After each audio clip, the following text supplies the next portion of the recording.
Nuanced atheist से बात कर लेते हैं। Hello. Hi Ghalib, how are you? हाँ, मैं ठीक जी, आप सुनाएं कैसे हैं? बस बढ़िया। अच्छा, आज मैं एक नया थॉट लेके आया हूँ, विच हम्म। इज बहुत लोग बात करते हैं कि आप हमारे रिलीजन को क्रिटिसाइज करिए पर मजाक हम्म। मत उड़ाइए। हम्म। आज मैं कुछ बात करना चाहता हूँ कि मजाक उड़ाना क्यों इम्पोर्टेंट है। हम्म। क्योंकि लाइफ में आप कोई भी इमोशन, कोई भी चीज अगर आप एक्सपीरियंस करते हैं ना, उसमें बड़ी कंफ्यूजन होती है कि आपने सोचा पहले या आपने किया पहले। हम्म। आपने डिसीजन पहले ली या आपने लॉजिक पहले सोचा। हंसने में ये कंफ्यूजन नहीं है। जब हम किसी हम्म। चीज का मजाक उड़ाते हैं तो मजाक उड़ा के क्रिटिसिज्म करने का जो पर्पस है वो ये है कि पहले व्यक्ति हंसेगा तो सामने फिर सोचेगा और फिर बाद में, सोचेगा। ओके। और और कोई चीज चीज को अगर मतलब फेस वैल्यू ले लेगा, और कितनी कोई चीज अपसाइड है। अगर फनी हाँ। होती है तो हम्म। चाहे ये जितने लोग बोलते हैं ना कि दे डिडंट फाइंड, मतलब कि उनको वो उनके रिलीजन का या उनके रिलीजियस फिगर्स का मजाक उड़ाना अच्छा नहीं लगा, इनमें हम्म। से ज्यादातर लोग ये चीज डिनाई नहीं कर सकते कि पहले इनको अंदर से तो हंसी आई होगी, हम्म। उसके बाद इन्होंने सोच के अगर कोई चीज जेन्युइनली फनी होती है तो बंदा हंस पड़ता है। बंदा हंस पड़ता है। हम्म। तो ये चीज जो है, जो मजाक उड़ाना है ना, ये एक बहुत ही सो मेरे एक फेवरेट कमेंटेटर स्लैश कॉमेडियन जो है, जो अमेरिकन पॉलिटिकल हम्म। उसके हैं, वो हैं John Stewart. I think hmm. आपने सुना होगा उनके बारे में। सो जो ये hmm. Stephen Colbert, John Oliver, Trevor Noah, इन सब को हम्म। डिस्कवर करने वाली शख्सियत जो है, जिसको grand daddy of political comedy कहते हैं, वो है जॉन स्टुअर्ट। एंड ये बात उसने कही थी कि अगर आपको किसी के किले में, किसी के मेंटल किले में अगर आपको घुसना है, तो सबसे आसान रास्ता और सबसे इफेक्टिव रास्ता जो है वो है लाफ्टर, वो है comedy. Hmm. Hmm. So just wanted to discuss this with you. Sir देखें, मैं आपको एक बात बताता हूँ। पाकिस्तान में ब्लास्फेमी का बड़ा इशू है, मगर इस्लाम एक ऐसी चीज है ना ये, कि मैं समझता हूं कि जितना इन्होंने ब्लास्फेमी के नाम पर लोगों को जलील किया हुआ, ब्लास्फेमी तो रेजिस्टेंस है इनके खिलाफ। ठीक है, ब्लास्फेमी जो है वो रेजिस्टेंस है इनके खिलाफ। अगर अगर कोई इस्लाम को इन अ फनी वे पेश करता है, तो ये रेजिस्टेंस है बेसिकली।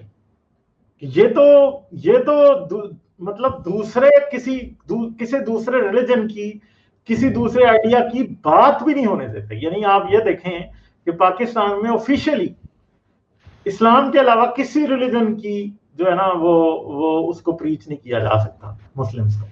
ठीक है, और ये दूसरों को कन्वर्ट कर सकते हैं, दूसरे इनको कन्वर्ट नहीं कर सकते। ऐसा पॉसिबल ही नहीं है कि आप इस्लाम छोड़ दें और जाके आप चेंज करवा देंगे जी, मैंने छोड़ दिया, मैं क्रिश्चियन हो गया। और मैं जिंदगी में खुद ऐसे लोगों से मिला हूं कि अगर वो कुछ ऐसे थे लोग, जब मैं क्रिश्चियन था, मैं मिला हूं उनसे इत्फाकन, कि वो मुस्लिम से क्रिश्चियन कन्वर्ट हुए हुए थे। ठीक है, जो बंदा कराची का था ना, वो अब पंजाब में रहता था, सिर्फ इस वजह से कि वो एक ऐसी जगह शिफ्ट हो गया कि कोई उसे पहचाने ही ना कि जी ये जो है ना क्रिश्चियन है। अब वो क्रिश्चियन क्रिश्चियन ही बन के हर जगह रहता था। तो ऐसा पॉसिबल नहीं था कि वो कराची में सेफ रह सकता, उसके कोई इसको मार देता या कोई और प्रॉब्लम हो जाता। और पाकिस्तान में अपोस्टेसी का तो लॉ नहीं है, मगर इन द एंड ये जरूर है कि जो है वो इन द एंड ये बात जरूर है कि आप जब अगर जाएंगे कि मैंने इस्लाम से अपना मजहब क्रिश्चियनिटी लिखना है, तो आपको अदालत में जाके जज को एक्सप्लेन करना पड़ेगा कि मैंने क्यों छोड़ दिया। बहुत मुश्किल है। तो ये तो आजकल हर एक भाई गुस्ताख रसूल, अब गुस्ताख साहबा की बातें शुरू हो गई। मुझे बताएं बात जाके खत्म किधर होगी? बात खत्म होने में आ ही नहीं रहेगी। ठीक है जी। ये तो एक जैसे आप डिस्क्राइब कर रहे हैं, मतलब आई मैं आपकी बात के थ्रू ही लूंगा क्योंकि मैं वहां रहता नहीं हूँ। तो मुझे पता नहीं है कि एक्चुअल सिचुएशन क्या है, तो मैं आपकी बात को ही रेफरेंस लेके चलूंगा। पर इस बात से तो मुझे एक और चीज लगी है, एक चीज होती है पोज लॉ, जो शायद मैंने पहले भी डिस्कस किया है, कि कोई एक्सट्रीम पोजीशन और उसकी पैरोडी में अगर मैं कोई कॉमेडी नॉवल लिख रहा होता जिसमें मुझे एक रिलीजियस सोसाइटी बनानी होती विच इज रिडिकुलस, तो ये जो आप पिक्चर पेंट कर रहे हैं, ये तो मैं अगर लिखता तो मैं ऐसी सोसाइटी लिखता कि एक तरफ का वो है, लोग भाग जाते हैं, लोग छुप के रहते हैं।